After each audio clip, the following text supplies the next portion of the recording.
Bien, ya estamos de regreso. Bien, gloria a Dios, qué bueno. Vamos a continuar, hermano. Vamos a continuar en el próximo video. Yo me había quedado en Mateo, versículo 24 Mateo 24, versículo 32, sobre la higuera. Y yo les estaba hablando de que Jesús dijo, aprendan de la higuera, de la parábola de la higuera, que cuando sus ramas están tiernas y brotan sus hojas, sepan que el verano está cerca. ¿Qué es lo que está cerca a venir? La segunda venida de Cristo, que tiene que ver con el tiempo general de la tribulación. Tribulación. Ya saben ustedes que lo poquito que yo les he explicado a ustedes, básicamente, comenzando el capítulo 24, del 1 hasta el 29 y 30, ya saben ustedes que aquí no se habla nada que tenga que ver con el arrebatamiento. ¿Ok? Bien. Vamos entonces a continuar de aquí mismito, de la higuera, a pasar, que me falta todavía de discutir Daniel las 70 semanas y de la apostasía me falta también. Vamos a pasar a Ezequiel 37. Perfecto. Vamos a ver cuál es la profecía que tiene Ezequiel, pero con Israel. ¿Ok? Ezequiel 37, comenzando con el versículo 4. ¿Están listos? ¿Están preparados? Bien, ¿ok? Bien, vamos a leer. Dice así. Me dijo entonces, profetiza sobre estos huesos y diles, huesos secos, oíd palabra de Jehová. Así ha hablado Jehová el Señor a los huesos. He aquí yo hago entrar espíritu en vosotros y viviréis. ¿Quiénes son los huesos secos? ¿Quiénes representan los huesos secos? Prepárate que te voy a responder. Los huesos secos es una representación de Israel. Israel son los huesos secos.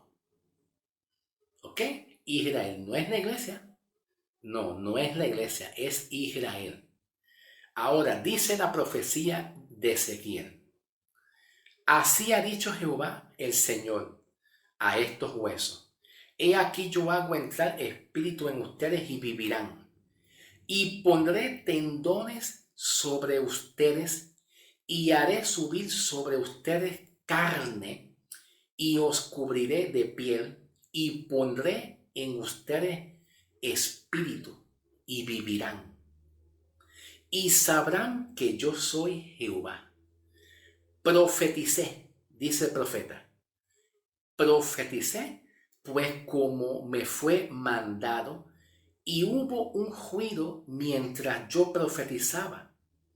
He aquí un temblor y los huesos se juntaron, cada hueso con su hueso.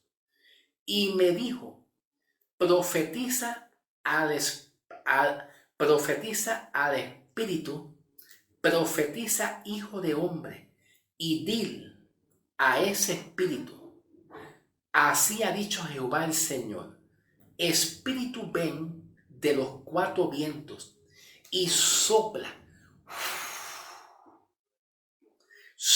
sobre estos muertos y vivirán. Y profeticé como me había mandado, y entró espíritu en ellos, y vivieron y estuvieron sobre sus pies un gran ejército grande en un extremo. ¿Cuál es ese ejército grande? ¿Cuál es ese ejército grande? Israel. Los huesos secos es una representación de Israel que ellos estaban secos espiritualmente y estaban muertos espiritualmente. Estaban lejos de Dios. Habían rechazado a Cristo. Estaban secos espiritualmente. La profecía de Dios, según Ezequiel, vamos a pasar a la profecía de Zacarías. Vayan conmigo, busquen su Biblia, abran su Biblia. Bien, ya estamos en Zacarías 12. Zacarías 12, versículo 10. Ahora escuchen bien. Y derramaré sobre la casa de David y sobre los moradores de Jerusalén espíritu de gracia y de oración, y mirarán a mí. Ellos mirarán a mí, a quien traspasaron, repito, a quien traspasaron, y ellos llorarán como se llora por un hijo unigénito, afligiéndose por él como quien se aflige por el primogénito. El plan de Dios con Israel es que vuelvan y se arrepientan y conozcan al que a ellos muchos traspasaron. Jesús se le va a revelar a Israel, al remanente que no creyó. Y Jesús le va a decir, mira, ¿se acuerdan de esto? Estos son los clavos. Cuando muchos de ustedes me vieron siendo crucificado, ¿se acuerdan? Mira mis manos. ¿Te acuerdas? Mira mis manos. Mira mis pies. Aquí está la señal. Aquí está la evidencia. Yo soy aquel Mesías. Yo soy aquel Jesús que muchos de ustedes rechazaron. Y me cambiaron por aquel que está allí, que es un farsante. Entonces la profecía indica que vendrá sobre ellos, espíritu de gracia. ¿Acaso dice que es para los gentiles paganos? Pregunta. ¿Dice que es para los gentiles paganos? No, es la casa de Israel, el gestante de Israel que le fue infiel. Vendrá sobre ellos espíritu de gracia y vendrá sobre ellos un soplo de vida. Y ellos creerán en Cristo. Creerán en Cristo. Ya ellos sabrán que el verdadero Mesías es la cual muchos de ellos habían rechazado. Entonces, ¿qué va a pasar con el anticristo? Porque ya el anticristo estará comenzando a sentarse en el templo que muchos van a construir, los judíos. Digo, los judíos que no creyeron, ¿verdad? Claro está. ¿Qué pasará con cuando el anticristo comienza a sentarse sobre el lugar santo? Pues el anticristo se enterará. El anticristo se enterará que muchos judíos lo descubrieron. Ya se cree, por lo menos se cree que eso se cree que eso va a ser para la mitad de los 7 años. La mitad de los 7 años. Porque ya para la mitad de los 7 años en adelante viene la guerra, el Armagedón, el tiempo final, y sobre todo, pues la promesa es que el anticristo va a perseguir a Israel. La persecución que el dragón, que habla Apocalipsis, cuando el dragón persigue a la mujer que viene siendo Israel, el remanente de Israel, pues el propósito de la persecución del dragón a Israel es por causa de que el dragón, el anticristo, ya se vio descubierto por los mismos judíos. ¿Ok? Bueno, vamos a continuar, hermano.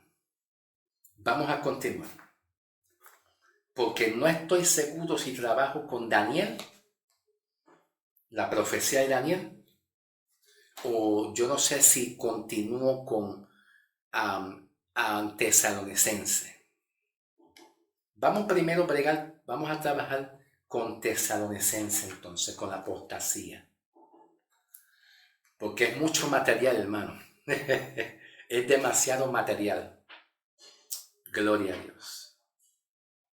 Por ejemplo, dice que en la primera carta de segunda carta de Tesalonicenses 2:1, pero con respecto a la venida de nuestro Señor Jesucristo, nuestra reunión con Él, os rogamos, hermanos, que no os dejéis mover fácilmente de vuestro modo de pensar, ni os conturbéis, ni por espíritu, ni por carta, como si fuera nuestra, en el sentido que el día del Señor se acerca.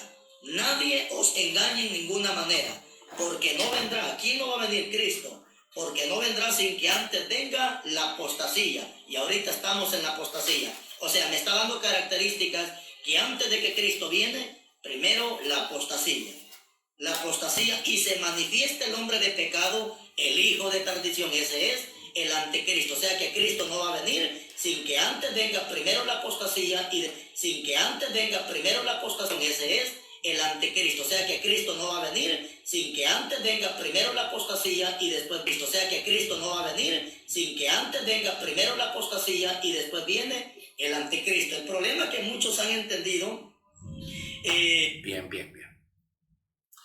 El problema es que muchos han entendido que lo que Pablo habla en segunda de Tesalonicense, capítulo 2, del 1 en adelante, el problema es que muchos han entendido que aquí Pablo está hablando de que Cristo viene, que aquí se está hablando del arrebatamiento. Y aquí Pablo, en el capítulo 2, del 1 en adelante, Pablo no está hablando de la venida del arrebatamiento.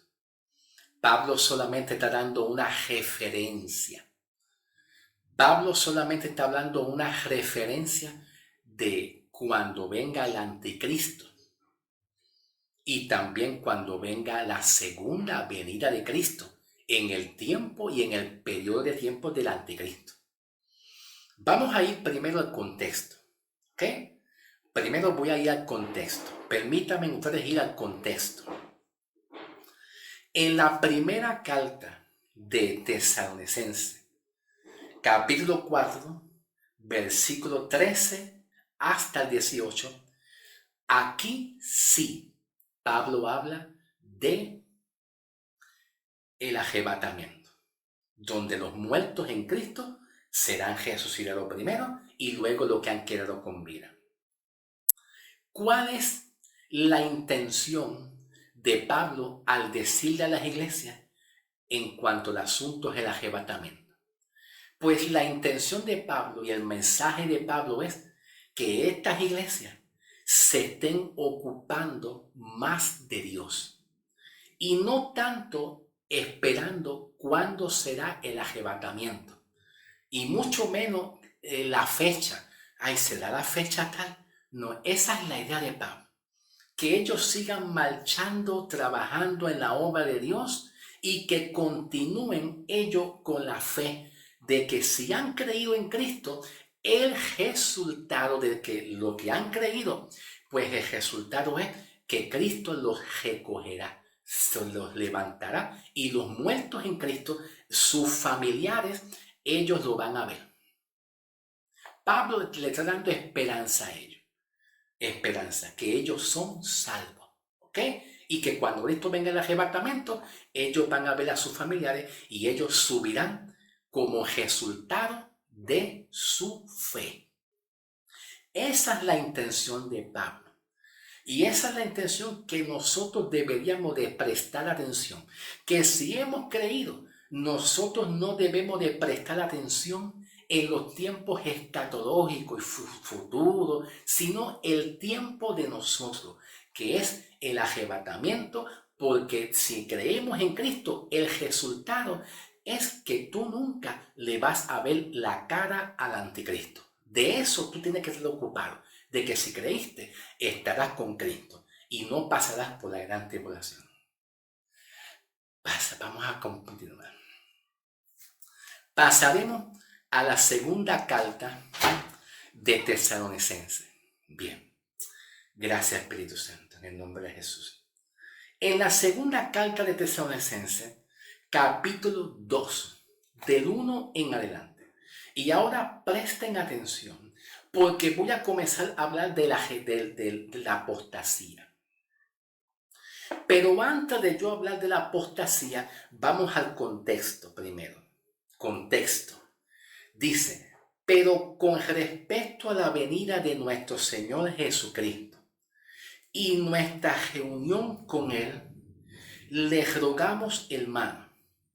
Aquí comenzando Pablo en el capítulo 2, versículo 1, Pablo está dando como una pequeña continuación, por eso es que vemos aquí la preposición pero. Pero indica que es una continuación.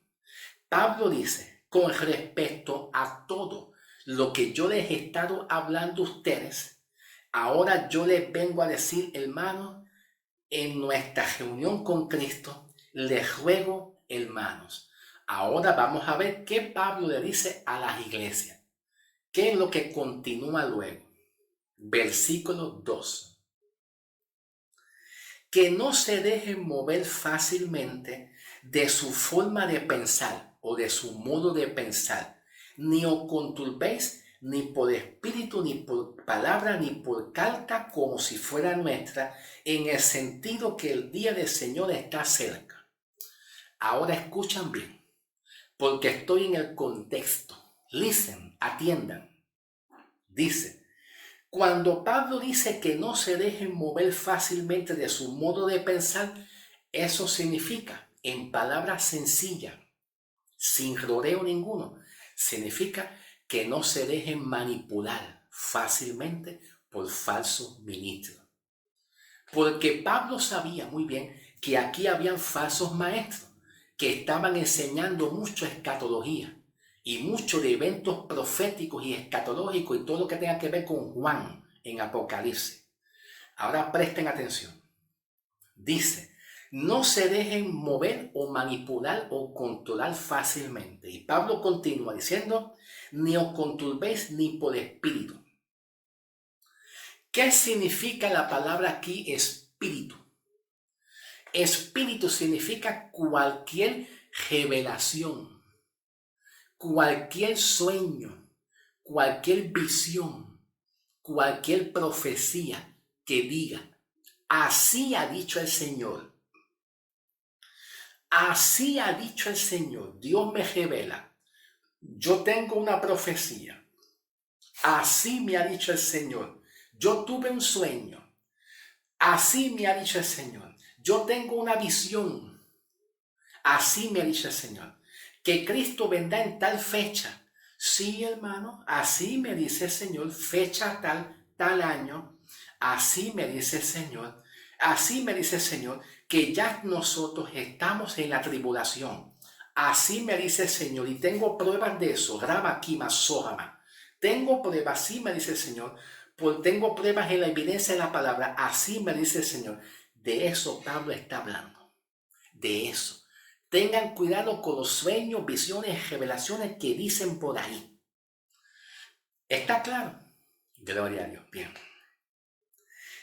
Dice, no conturbéis ni por espíritu ni por palabra. Palabra significa ministración. Ministración, palabra. Cuando alguien te da una palabra que contradicen el arrebatamiento. Ni por carta. Cuando Pablo habla de carta, está hablando de que Pablo sabía muy bien, de que Pablo conocía muy bien las cartas de Juan. Pablo conocía el contenido profético y escatológico de las cartas de Juan, y las cartas de Juan contradicen el mensaje de Pablo a las iglesias en cuanto a la doctrina del arrebatamiento. Por eso es que Pablo dice, tengan cuidado por las cartas que muchos de ustedes leen, Porque las cartas de Juan en Apocalipsis, las cartas de Hebreo, en el libro, el autor de Hebreo, esas cartas yo no las escribí. Yo no las escribí, por eso Pablo dice, tengan cuidado por las cartas como si fueran nuestras, como si esas cartas fueran las nuestras, las de la iglesia. Eso no es para la iglesia. Tengan cuidado lo que ustedes leen. Eso es lo que Pablo les está diciendo. En el sentido, ahora Pablo explica por qué. En el sentido como si el Señor está cerca. Aquí la palabra el Señor está cerca no es el rapto. El rapto, Pablo lo habla en la primera carta de Tesalonicenses. Ahora Pablo le está continuando a ellos diciéndoles tengan cuidado con las cartas, tengan cuidado con los sueños, tengan cuidado con las lenguas, tengan cuidado con las visiones, con el espíritu, con aquello. Y le dice con esas cartas, como si fueran nuestras, en el sentido que el Señor está cerca. ¿Por qué? Porque realmente cuando dice Pablo que el Señor está cerca, todavía el arrebatamiento no ha llegado. No ha llegado. Pero Pablo está apuntando más a una venida de que el Señor está cerca en la segunda venida de Cristo. Que el Señor está cerca en el tiempo de la gran tribulación. Como si aquella venida de Cristo estuviera cerca. Pablo está distinguiendo la segunda venida de Cristo para Israel en el tiempo de la gran tribulación y Pablo está distinguiendo la venida de Cristo en el día del arrebatamiento, que es la reunión con Él. Ok, no he terminado.